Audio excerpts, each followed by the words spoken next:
हा रिंगण सोहळा अत्यंत आनंदाने पार पडला. म्हणजेच माझ्या निवृत्तीनाथांची माझ्यावर आणि संपूर्ण घातलीकरांवर कृपा आहे असं म्हणायला हरकत नाही. ही आयुष्य मिळावं अशी निवृत्तीनाथ हे कार्य अखंड आणि अखंड वाढत राहो ही प्रार्थना करून संपूर्ण दाती ग्रामस्थांचं आभार व्यक्त करते. संपूर्ण विश्वस्त आणि संस्थांच्या वतीने माझ्या 2 शब्दांना पूर्ण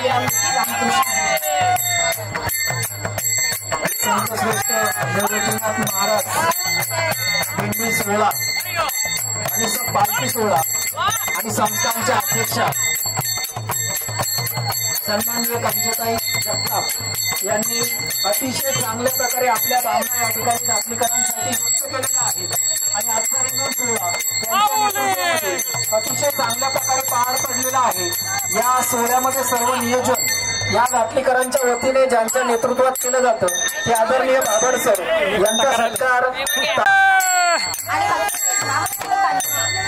मंडळाने मला ग्वाही दिली की काही आमच्या दाखलीकरांपासून सोहळ्याकरता कोणत्याही प्रकारची काही कमी पडणार नाही.